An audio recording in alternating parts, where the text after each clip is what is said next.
Hello students, good morning. Last lecture में આપણે કક્ષકો કોને કહેવાય, કક્ષકોના આકાર, કક્ષકોને કેટલા પેટા પ્રકાર છે, એમાં નોડ કેટલા હોય, આટલું આપણે ભણ્યા હતા। આજના લેક્ચરમાં આપણે ક્વોન્ટમ આંક વિશે ભણવાના છીએ। તો ક્વોન્ટમ આંક એક મોસ્ટ આઈએમપી થિયરી છે। એમાંથી નીટના પેપરમાં ક્વેશ્ચન ના હોય ને એવું કદાચ જ બનશે, એટલે મોસ્ટ પ્રોબેબલ પ્રકરણ નંબર 2 એમાંથી નીટની અંદર 2 ક્વેશ્ચન આવતા હોય છે।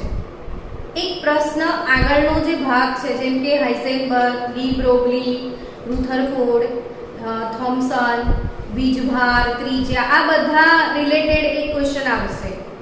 અને પછીનો જે પાર્ટ શરૂ થાય છે એમાં કક્ષા, કક્ષકો, ઇલેક્ટ્રોનની ગોઠવણી, આવભાવ, પૌલી ગુણના નિયમો અને ક્વોન્ટમ આ બધામાંથી એક ક્વેશ્ચન પડતો હોય છે। એટલે મોસ્ટ પ્રોબેબલ આપણું આ જે ચેપ્ટર છે એનું 8 માર્કનું નીટનું વેટેજ છે। તો આજે આપણે એમાંથી બહુ જ મોસ્ટ આઈએમપી ટોપિક કવર કરવા જઈ રહ્યા છીએ। બહુ જ ધ્યાનથી આખો ટોપિક ભણી લેજો। અને સારું છે તમારા પાસે કે વિડીયો અવેલેબલ હશે, એટલે જેટલી પણ વાર તમારે રિવિઝન કરવું હશે એટલી વાર પોસિબલ થઈ જશે। તો આપણે આજનો એક ઇમ્પોર્ટન્ટ ટોપિક સ્ટાર્ટ કરીએ, ક્વોન્ટમ આંક।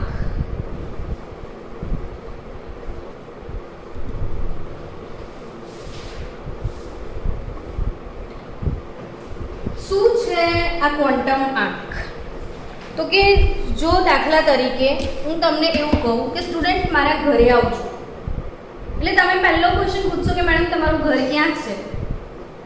અને જો હું એમ કહી દઉં કે જાફરાબાદ એરિયામાં છે, એટલે તમે એમ વિચારશો કે પણ આવડા મોટા એરિયામાં તમને ક્યાં શોધીએ? એટલે મારે તમને એવું કહેવું પડે કે ભાઈ આ એરિયામાં આ વાળી સોસાયટીમાં છે। તો કેવું કે સોસાયટીમાં આવ્યા પછી પણ તમને કન્ફ્યુઝન રહેશે કે સોસાયટીમાં તો આવી ગયા મેડમ, પણ તમારો ઘર નંબર કયો છે? તો હું જ્યાં સુધી ઘર નંબર ના આપું ત્યાં સુધી તમે મારા ઘરે ના આવી શકો। અર્થાત કે મને મારું એડ્રેસિંગ કરવા માટે એ એરિયા આપવો પડે, પછી સોસાયટીનું નામ આપવું પડે ને પછી ઘર નંબર પણ આપવો પડે। એમ ઇલેક્ટ્રોન આપણે બધા એવું કહી દઈએ કે ઇલેક્ટ્રોન બીજી કક્ષામાં છે, પણ બીજી કક્ષામાં બી એસ અને પી કક્ષક છે। તો બીજી કક્ષામાં એ કઈ કક્ષકમાં છે? ચલો ખબર પડી ગઈ કે પી કક્ષકમાં છે, તો પણ પી કક્ષકની અંદર પીએક્સ, પીવાય ને પીઝેડ પેટા કક્ષક છે। તો એ પીએક્સ, પીવાય, પીઝેડ પેટા કક્ષકમાં બી કઈ પેટા કક્ષકમાં છે? સમજી રહ્યા છો? એટલે ઇલેક્ટ્રોન કઈ કક્ષામાં છે, ધેન આફ્ટર કઈ કક્ષકમાં છે અને ધેન આફ્ટર કઈ પેટા કક્ષકમાં છે, એ જાણવા માટે ક્વોન્ટમ આંકની જરૂરત છે। તો આ ક્વોન્ટમ આંક ખરેખર ઇલેક્ટ્રોનનું એડ્રેસ આપે છે। ધારો કે તમને કોઈ પ્રશ્ન પૂછે કે સોડિયમ જે છે એનો છઠ્ઠો ઇલેક્ટ્રોન ક્યાં છે, તો સોડિયમના છઠ્ઠા ઇલેક્ટ્રોનનું આખું એડ્રેસિંગ તમારે કરવું હોય તો એના માટે જરૂરી આંક જે છે એને ક્વોન્ટમ આંક કહેવાય। એટલે ક્વોન્ટમ આંકની ડેફિનેશન શું કહેવાય કે ઇલેક્ટ્રોનનું વિગતવાર વર્ણન કરતા આંકને ક્વોન્ટમ આંક કહેવાય। કોને ક્વોન્ટમ આંક કહેવાય બાળકો? કોને ક્વોન્ટમ આંક કહેવાય બાળકો? બોલો તો। ઇલેક્ટ્રોનનું વિગતવાર વર્ણન કરતા આંકને આપણે શું કહીએ છીએ? ક્વોન્ટમ આંક।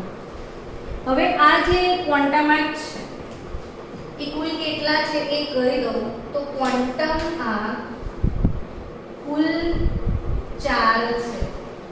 એટલે તમે નોટબુકમાં લખતા બી જજો સાથે સાથે, જેથી પછી લખવાનું ના રહી જાય, કારણ કે મારે વારે વારે રબ પણ કરવું પડશે। તો પહેલો ક્વોન્ટમ આંક જે છે એ મુખ્ય ક્વોન્ટમ આંક જેને n વડે દર્શાવાય. પહેલો ક્વોન્ટમ આંક છે મુખ્ય ક્વોન્ટમ આંક જેને કોના વડે દર્શાવાય? n. n શું સજેસ્ટ કરે છે? તો કક્ષા, જેમ કે k, l, m, n dash dash dash આવું સજેસ્ટ કરે. તો મુખ્ય ક્વોન્ટમ આંક n જે શું સજેશન આપે છે? કક્ષા કોને કહેવાય. પછી બીજો છે એઝીમુથલ ક્વોન્ટમ આંક. એઝીમુથલ ક્વોન્ટમ આંક જેને L કહેવાય, સ્મોલ l, અથવા એનું બીજું નામ છે કોણીય વેગમાન ક્વોન્ટમ આંક, અને એનું ત્રીજું નામ છે એઝીમુથલ ક્વોન્ટમ આંક, કોણીય વેગમાન ક્વોન્ટમ આંક, અને ત્રીજું નામ મતલબ હજી એને શું કહી શકાય? તો ગૌણ ક્વોન્ટમ આંક. એટલે આને ત્રણ નામ આપેલા છે, જે નામે કંકોત્રી લખવાની ઈચ્છા હોય લખાય. તો અહીંયા એઝીમુથલ ક્વોન્ટમ આંક L, કોણીય વેગમાન ક્વોન્ટમ આંક L, અને ગૌણ ક્વોન્ટમ આંક પણ L. એઝીમુથલ, કોણીય વેગમાન અને ગૌણ ક્વોન્ટમ આંક. સમજી રહ્યા છો? ત્રીજું ચુંબકીય ક્વોન્ટમ આંક m, સ્મોલ m. ચુંબકીય ક્વોન્ટમ આંક m. હવે જો આ n શું બતાવે છે ખબર છે? કક્ષા, એટલે એરિયા, જાફરાબાદ. એઝીમુથલ શું બતાવે છે ખબર છે? કક્ષક, એટલે S, P, D, F, G etcetera. એટલે આ કક્ષા બતાવે છે. આ કક્ષક બતાવે છે S, P, D, F, G. તો ક્વોન્ટમ આંક m શું બતાવશે? તો કે પેટા કક્ષક. શું બતાવશે? પેટા કક્ષક.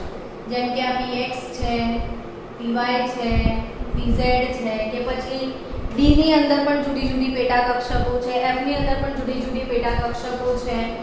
તો આ પેટા કક્ષક બતાવે છે. અને ચોથો ક્વોન્ટમ આંક સ્પિન ક્વોન્ટમ આંક. ચોથો ક્વોન્ટમ આંક કયો? સ્પિન ક્વોન્ટમ આંક s. અને આ s ને એ શું બતાવે? તો ઇલેક્ટ્રોનની સ્પિન. સ્પિન અર્થાત કે જો આપણે ઇલેક્ટ્રોન આ રીતે લખતા હતા તો આમ જે હોય એને શું કહેતા હતા આપણે? અપ સ્પિન છે એવું કહેતા હતા ને. આવી રીતે હોય તો ડાઉન સ્પિન. આનો અર્થ શું થાય કે એક જે છે એક ક્લોકવાઇઝ મૂવ થતો હોય તો બીજો એન્ટી ક્લોકવાઇઝ, આવી રીતે. તો એક ઇલેક્ટ્રોનનું સ્પિન જે બતાવે છે એ કયો ક્વોન્ટમ આંક? સ્પિન ક્વોન્ટમ આંક. યાદ રહ્યું શું કીધું મેં? ચોથો ક્વોન્ટમ આંક શું બતાવે છે? ઇલેક્ટ્રોનનું સ્પિન. આ થિયરી બહુ આરામથી ભણવી જોઈએ, ધીરે ધીરે ભણવી જોઈએ. ભલે ક્વોન્ટમ આંક પર આપણે 4 લેક્ચર બને, ડઝન્ટ મેટર, પણ આપણે આને બહુ આરામથી શીખવાના મૂડમાં છીએ. તો થોડું રિપીટેશન બી કરો હવે કે ક્વોન્ટમ આંક શું છે? ડેફિનેશન શું ક્વોન્ટમ આંકની? તો કે ઇલેક્ટ્રોનનું વિગતવાર વર્ણન કરતા આંકને શું કહેવાય? ક્વોન્ટમ આંક. ફરીથી બોલો તો ડેફિનેશન.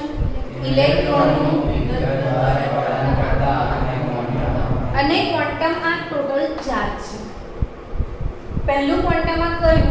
મુખ્ય ક્વોન્ટમ આંક m, જે કક્ષા બતાવે.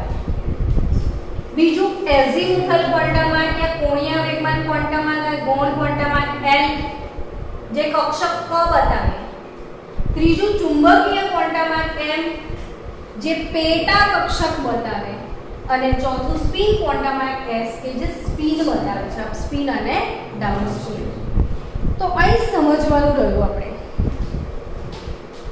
કે આ જે ક્વોન્ટમ આર્ક, હજી પણ એની થોડી ઇન્ફોર્મેશન જે સમજી લો કે આ જે ત્રણ ક્વોન્ટમ આર્ક છે n, l અને m ને s સાથે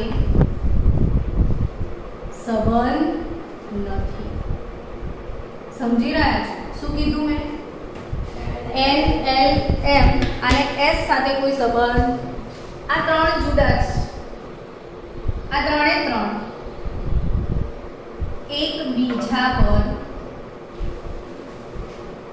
આધારિત છે. આ ત્રણે ત્રણ એકબીજા પર કેવા છે? આધારિત છે. જેમ કે l નું જે મૂલ્ય છે ને એ n પર આધાર રાખશે, m નું જે મૂલ્ય છે ને એ l પર આધાર રાખશે, પણ s નું મૂલ્ય એને આ ત્રણના મૂલ્ય સાથે કોઈ નિસ્બત નથી. s નું મૂલ્ય તો જુદી જ વસ્તુ છે, સ્પિન સાથે સંબંધિત છે.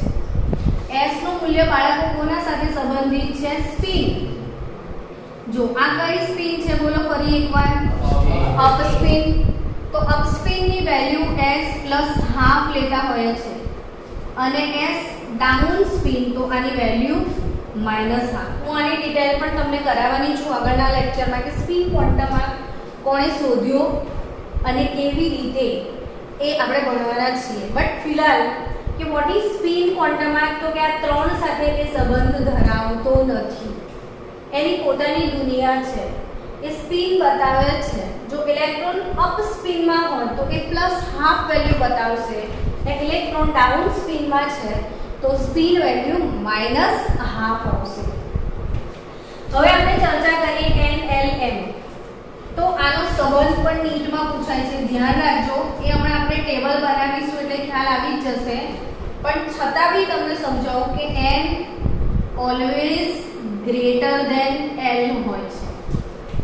n ની કિંમત હંમેશા l કરતા વધારે જ હશે અને l ની કિંમત હંમેશા m કરતા વધારે હશે, but it may be greater than or equal to. અહીંયા l always greater than m but may be equal પણ હોઈ શકે. તો આ જે સંબંધ છે આ નીટ લેવલે, JEE લેવલે પૂછાતો હોય છે કે ત્રણ ક્વોન્ટમ આર્ક વચ્ચેનો સંબંધ શું? તો કે n greater than l greater than or equal to m. તો આ ત્રણ વચ્ચેનો રિલેશન છે. હવે આ ત્રણ ક્વોન્ટમ આર્ક જે છે એનું ઉત્પત્તિ સ્થાન, આ ક્યાંથી આવ્યા ત્રણ ક્વોન્ટમ આર્ક? તો આ ત્રણ ક્વોન્ટમ આર્ક શ્રોડિંજરના તરંગ સમીકરણમાંથી આવે છે. આના પછી છેલ્લો લેક્ચર જ્યારે હશે ત્યારે આપણે શ્રોડિંજર તરંગ સમીકરણ ભણવાના છીએ.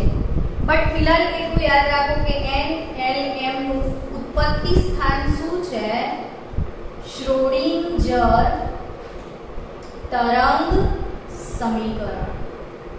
તો શ્રોડિંજર તરંગ સમીકરણમાંથી n, l અને m ની ઉત્પત્તિ થઈ છે.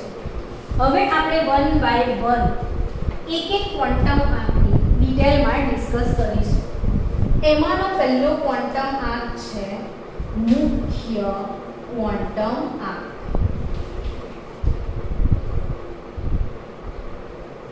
જેનું સિમ્બોલ રાખ્યું છે n. મુખ્ય ક્વોન્ટમ આર્ક એનું સિમ્બોલ શું છે? n. અને m જે છે એ કક્ષા બતાવે છે. તો અહીં n એક ધન પૂર્ણાંક છે. n શું છે? એક ધન પૂર્ણાંક જ છે. એનું મૂલ્ય 0, અપૂર્ણાંક કે ઋણ હોતું નથી. આ એક અગત્યની વાત છે કે આનું મૂલ્ય જે છે એ 0 ના હોય. n બરાબર 0 હોય તો 0 નંબરની કક્ષા હોય, n બરાબર 1.5 હોય તો દોઢ કક્ષા એવું કહેવાય, -2 નંબરની કક્ષા હોય ના હોય. એટલે n નું મૂલ્ય હંમેશા કેવું હોય છે? ધન પૂર્ણાંક હોય છે. ધન હોય અને પૂર્ણાંક જ હોય. તો અહીંયા યાદ રાખજો કે n જો 1 હોય છે, n બરાબર કેટલા હોય? 1. તો એ કઈ કક્ષા સજેસ્ટ કરે છે? કે કક્ષા. n બરાબર જો 2 હોય તો એ કઈ કક્ષા? l. તો આગળનું તમે લખી શકો ખરા? લખો તો ફાસ્ટ. n બરાબર 3 હોય તો કે l પછી m. n બરાબર 4 હોય તો કે l m n. n બરાબર 5 હોય તો કે l m n o. n બરાબર 6 હોય તો કે l m n o p dash dash dash. તો આ ખ્યાલ આવી ગયો તમને કે n પરથી શું ખબર પડે છે? કક્ષા. હવે બીજું શું ખબર પડશે? તો કે n એ કક્ષાનું કેન્દ્રથી અંતર બતાવે છે. કક્ષાનું કેન્દ્રથી શું બતાવે છે? અંતર. કઈ રીતે? n એ કક્ષાનું કેન્દ્રથી અંતર કઈ રીતે બતાવી શકે? તો કે તમે કોઈ પણ કક્ષા જે છે એ કક્ષાની ત્રિજ્યા શોધી શકો છો. ને કક્ષાની ત્રિજ્યા શોધવાનું સૂત્ર મોડે થઈ ગયું હશે જ. બોલો, કક્ષાની ત્રિજ્યા શોધવાનું સૂત્ર.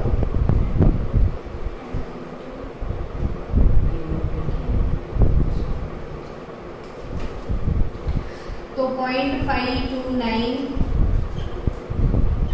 into n square upon z. આ કક્ષાની ત્રિજ્યા શોધવાનું સૂત્ર છે. જેમ કે પહેલી કક્ષા હોય તો તમે n ની જગ્યા પર 1 મૂકો છો ને, તો 0.529. હાઇડ્રોજન પરમાણુની વાત કરું તો એનો પરમાણુ ક્રમાંક Z 1 હોય છે. તો આપણે હાઇડ્રોજનની વાત કરીએ તો પહેલી કક્ષાની ત્રિજ્યા 0.529 અને 1 નો વર્ગ આવું કહેવાય. બીજી કક્ષાની ત્રિજ્યા શું કહેવાય? તો કે 0.529 into 2 નો વર્ગ આવું કહેવાય. ત્રીજી કક્ષાની ત્રિજ્યા શું કહેવાય? તો કે 0.529 into 3 સ્ક્વેર આવું કહેવાય કે ના કહેવાય? તો અહીંયા કોઈ પણ કક્ષાની ત્રિજ્યા તમારે શોધવી હોય તો n ની કિંમતની જરૂર પડે. ને n શું છે? તો કે મુખ્ય ક્વોન્ટમ આંક. ને મુખ્ય ક્વોન્ટમ આંક n એ કક્ષા બતાવે છે. પહેલી કક્ષા, બીજી કક્ષા, ત્રીજી કક્ષા, ચોથી કક્ષા. એટલે અહીંયા n એ કક્ષાનું કેન્દ્રથી અંતર બતાવે છે. બીજું શું સજેસ્ટ કરે છે? આ તમે લખી ગયું હશે, લખ્યું છે ને બધાએ? તો હું આને અહીંયાથી રબ કરું છું. બીજું શું બતાવે છે? તો કે કક્ષામાં રહેલા ઇલેક્ટ્રોનની ઊર્જા બતાવે. બીજું શું સજેસ્ટ કરે? કક્ષામાં રહેલા ઇલેક્ટ્રોનની ઊર્જા. ચલો, ઊર્જા શોધવાનું સૂત્ર બતાવો. કક્ષામાં રહેલા ઇલેક્ટ્રોનની ઊર્જા શોધવાનું સૂત્ર બોલો. એ પણ મોડે થઈ ગયું હશે. મનીષ માઇનસ RH દર્શ બોલ. Minus RH into z square upon n square. તો આ જે સૂત્ર છે તે શું બતાવે છે? કક્ષામાં રહેલા ઇલેક્ટ્રોનની ઊર્જા બતાવે છે. તો ઊર્જા, ઇલેક્ટ્રોનની ઊર્જા અહીંયા જો આ n કક્ષાનો નંબર આવ્યો, પહેલી કક્ષા હોય પહેલી કક્ષા તો આપણે E1 કહીએ, તો પહેલી કક્ષાની ઉર્જા કેટલી? તો -RH, પરમાણુ ક્રમાંક Z હાઇડ્રોજન માટે 1, પહેલી કક્ષા બી 1, તો 1 નો વર્ગ 1 જ થાય, એટલે પહેલી કક્ષાની ઉર્જા E1 બરાબર -RH. તો બીજી કક્ષાની ઉર્જા શું હશે? ચલો કહો.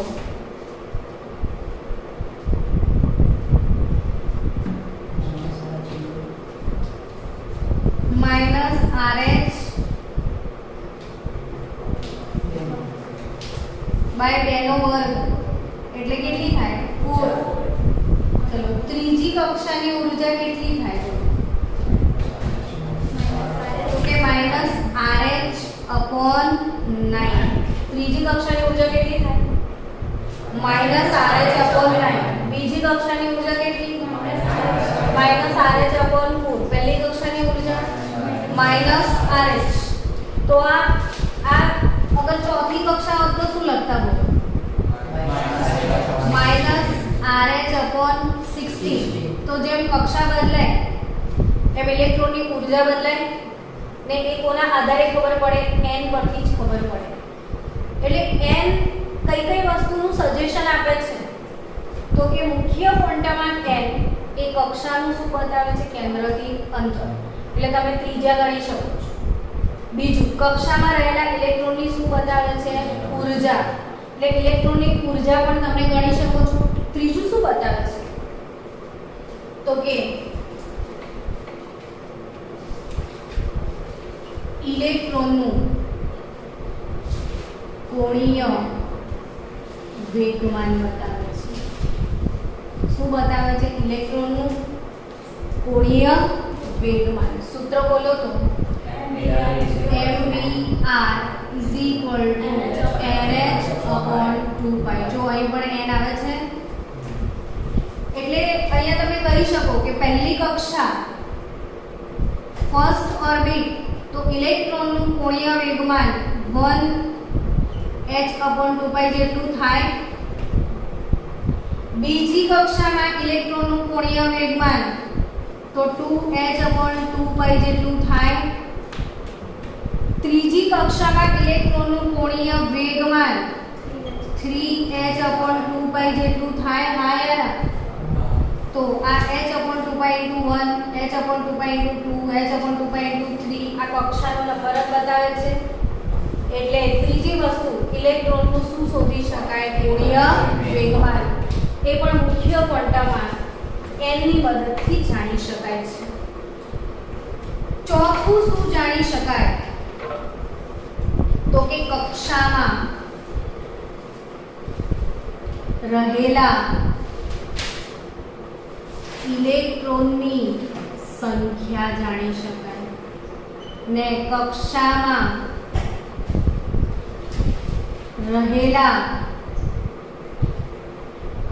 રહેલી કક્ષકોની સંખ્યા પણ જાણી શકાય. બોલો. કક્ષામાં રહેલા કક્ષકોની સંખ્યા ને કક્ષામાં રહેલા ઇલેક્ટ્રોનની સંખ્યા શોધવાનું સૂત્ર કોઈને યાદ હોય તો બોલો.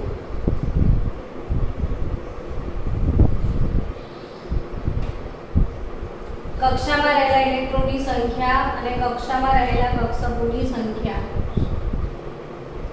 તો ઇલેક્ટ્રોનની સંખ્યા શોધવાનું સૂત્ર 2n² ને કક્ષકોની સંખ્યા n². તમને ખ્યાલ જ હશે કે કોઈ એક કક્ષક હોય ને તો એમાં કેટલા ઇલેક્ટ્રોન સમાવી શકાય? 2 જ સમાવી શકાય. તો કોઈ એક કક્ષકમાં 2 જ ઇલેક્ટ્રોન સમાવી શકાય. તો જેટલી કક્ષકોની સંખ્યા છે એનાથી બમણા. 1 માં 2 તો 2 માં કેટલા ઇલેક્ટ્રોન આવે? 3 માં કેટલા આવે? 6 આવે. 4 માં કેટલા આવે? 8 આવે. તો n² માં કેટલા આવે? n² * 2 છે. બમણા ના થયા? જેટલી કક્ષકો છે એટલા ગુણ્યા 2 કરો તો કક્ષામાં રહેલા ઇલેક્ટ્રોનની સંખ્યા મળે કે નહીં?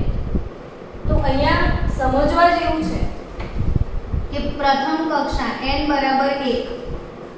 તો પહેલી કક્ષામાં કક્ષકોની સંખ્યા 1 ને ઇલેક્ટ્રોનની સંખ્યા 2.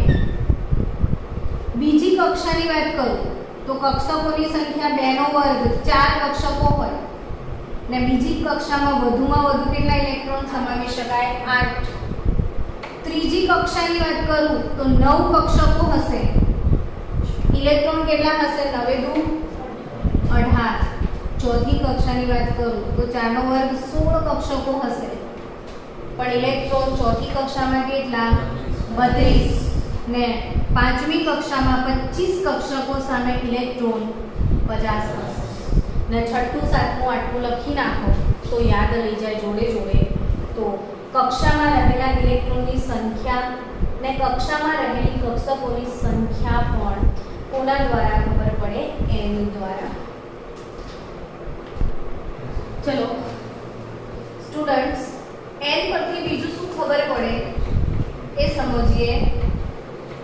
તમને અહીંથી પ્રશ્ન પૂછાઈ શકે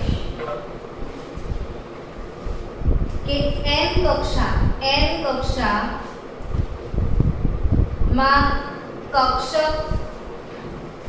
સંખ્યા કેટલી, ઇલેક્ટ્રોનની સંખ્યા કેટલી, ઊર્જા કેટલી, ત્રિજ્યા કેટલી, કોણીય વેગમાન કેટલું, આ બધું જાણી શકાય. જો પ્રશ્ન પૂછાય કે n કક્ષામાં કક્ષક કેટલી, n કક્ષામાં ઇલેક્ટ્રોન કેટલા, n કક્ષાની ઊર્જા કેટલી, એની ત્રિજ્યા કેટલી, એનો કોણીય વેગમાન કેટલું, તો અહીંયા સમજવું પડે કે આ n એટલે આપણે k, l, m, n કયા નંબરની થઈ? ચોથા નંબરની થઈ. એટલે n માટે n બરાબર 4 કેવું કહેવાય? કેપિટલ N નો અર્થ શું? કે n બરાબર 4. ચોથી કક્ષા થઈ. હવે ચોથી કક્ષામાં કક્ષક એટલે n² એટલે 4 નો વર્ગ કેટલી થાય? 16 થાય. ચોથી કક્ષામાં ઇલેક્ટ્રોન કેટલા? તો 2n² એટલે 4 નો વર્ગ 16 દુ 32 ઇલેક્ટ્રોન હોય. ઊર્જા કેટલી ચોથી કક્ષાની? તો En બરાબર -RH/4² એટલે 16 આટલી ઊર્જા થાય. ત્રિજ્યા કેટલી? તો R4 બરાબર A0 n²/z એટલે A0 * 16 A0 જેટલી થાય. જ્યાં A0 ની કિંમત આપણે 0.529 એંગસ્ટ્રોમ લખી દઈએ તો R4 A0 * 16. કોણીય વેગમાન તો 4 × h/2π છે. તો આ તમામ પેરામીટર જે છે આ બધા જ પેરામીટર n પરથી જ ડિસાઈડ થાય છે. n એટલે મુખ્ય ક્વોન્ટમ આંક જે હંમેશા ધન હશે, અપૂર્ણાંક હશે નહીં. હવે આ n પછી બીજો જે ક્વોન્ટમ આંક આવે છે એ કયો? તો l. તો બીજો ક્વોન્ટમ આંક છે કોણીય વેગમાન. ઇલેક્ટ્રોન વર્તુળાકાર રસ્તા પર ગતિ કરે છે. ઇલેક્ટ્રોન વર્તુળાકાર પથ પર ગતિ કરે છે, કોણીય રસ્તા પર ગતિ કરે છે એટલે એને કોણીય વેગમાન હોય છે. અને આ કોણીય વેગમાન l આપણે કહીએ છીએ. તો કોણીય વેગમાન l અથવા એઝીમુથલ ક્વોન્ટમ આંક અથવા ગૌણ ક્વોન્ટમ આંક l. l નું મૂલ્ય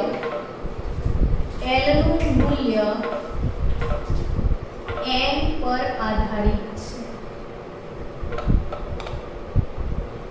કેટલું છે l નું મૂલ્ય? તો 0 થી n - 1 જેટલું. l ના કેટલા મૂલ્યો હોય છે? 0 થી n - 1 જેટલા. l ના કેટલા મૂલ્યો હોય છે? 0 થી n - 1 જેટલા. તો l નું મૂલ્ય 0 થી n - 1 જેટલું છે બાળકો. તો n કક્ષા બતાવે છે તો l શું બતાવે છે? કક્ષક. ભૂલ્યા વગર આ કોઠો લખી લો, પાક્કું યાદ રાખજો કે l નું વેલ્યુ 0, l વેલ્યુ 0, 1, 2, 3, 4, 5 6 નીચે એટસેટ્રા. તો L વેલ્યુ 0 1 2 3 4 5 6 હોય તો S P D F G H I બતાવે છે. કક્ષક ક બતાવે છે. ખાસ યાદ રાખજો કે S કક્ષક છે. કઈ કક્ષક? S. તો S કક્ષક માટે L વેલ્યુ હંમેશા કેટલી હોય? 0 છે. S કક્ષક માટે L વેલ્યુ કેટલી હશે? 0 જ. S કક્ષક માટે L વેલ્યુ કેટલી હશે? 0. યાદ રહ્યું ને શું કીધું? S કક્ષક માટે L વેલ્યુ 0. L P કક્ષક માટે L વેલ્યુ 1. D કક્ષક માટે L વેલ્યુ 2. F કક્ષક માટે L વેલ્યુ 3. તો આ ખબર જ હોવી જોઈએ કે L0 તો એ S, L1 તો એ P, L2 તો એ D, L3 તો એ F, L4 G, L5 H, L6 I. તો આ ટેબલ બનાવી લો. ખાસ મોસ્ટ ઇમ્પોર્ટન્ટ ટેબલ છે L વેલ્યુ માટે. હવે L0 to n-1 સમજો કે મુખ્ય ક્વોન્ટમમાં n 1 હોય તો L ની વેલ્યુ 1 - 2 કેટલી થશે? 0. n ની વેલ્યુ 1 એટલે કઈ કક્ષા બતાવે છે? K. ને L ની વેલ્યુ 0 એટલે કઈ કક્ષક બતાવે છે? S. ને ક્વોન્ટમમાં 1 છે એટલે 1s બતાવશે. જો n વેલ્યુ 2 છે તમારી પાસે તો અહીંયા શું લખું બોલો? L. તો L ની કેટલી વેલ્યુ આવે બોલો? 2 વેલ્યુ આવશે. 0 થી n - 1 એટલે L બરાબર 0 તો ખરો ને 2 - 1 2 કરતા નાની L ની 2 કિંમત શક્ય છે, 0 પણ અને 1 પણ. એટલે જે 0 છે એ તો S માટે છે, 1 છે એ P માટે છે, ક્વોન્ટમ નંબર 2 છે તો આ 2s બતાવે છે અને શું બતાવે છે? 2p. એટલે n બરાબર 2 ને L બરાબર 0 તો એ 2s બતાવે ને n બરાબર 2 ને L બરાબર 1 તો એ શું બતાવે છે? 2p બતાવે છે. સમજ્યા? n બરાબર 3 લો કે L પછી કોણ આવે? m આવે. તો L બરાબર કેટલી વેલ્યુ આવે પોસિબલ બોલો તો? 3 વેલ્યુ. કઈ? 0 1 અને 2. 0 1 અને 2 આવે. તો 0 1 2 આવે છે. n બરાબર 3 તો L બરાબર 0 1 2. તો આ શું છે? S. આ કોણ છે? P. તો આ કોણ છે? D. તો આ 0 1 2 S P D. તો આ 3 નંબર એટલે 3S 3P 3D થશે. શું n બરાબર 4 માટે લખી શકશો તમે? તો n બરાબર 4 માટે L પોસિબિલિટી કેટલી બોલો? 1 મતલબ 0 1 2 ને 3. સમજી ગયા? S P D ને F. તમને એમ બી ખબર છે કે ચોથી કક્ષામાં S P D F 4 કક્ષકો, ત્રીજી કક્ષામાં S P D 3 જ કક્ષકો હોય, બીજી કક્ષામાં S P 2 જ કક્ષકો હોય ને પહેલી કક્ષામાં ફક્ત 1 જ કક્ષક હશે. તો n બરાબર 5 માટે પણ અને n બરાબર 6 માટે પણ સેલ્ફ પ્રેક્ટિસ છે. લખો જાતે તો યાદ રહેશે. ઓકે, ચલો અહીંયા નીચેની કક્ષકો માટે n અને l ની કિંમતો જણાવો. તો આ તમામ કક્ષકો માટે મુખ્ય ક્વોન્ટમાર્ક અને ગૌણ ક્વોન્ટમાર્કની કિંમત લખતા શીખીએ. ચલો ફાસ્ટ. 1s માટે n શું હશે ને l શું હશે?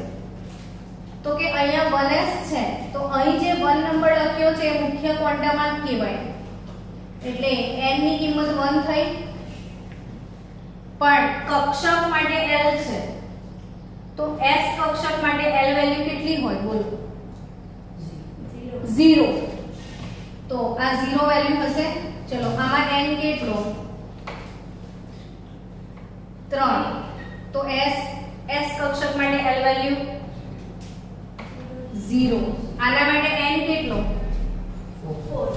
4 તો p માટે l વેલ્યુ કેટલી આવે 1 યાદ આવ્યું પેલું ટેબલ l બરાબર 0 1 2 3 4 5 6 7 S P D F G H I તો અહીં આગળ n બરાબર 6 તો l કેટલા હોય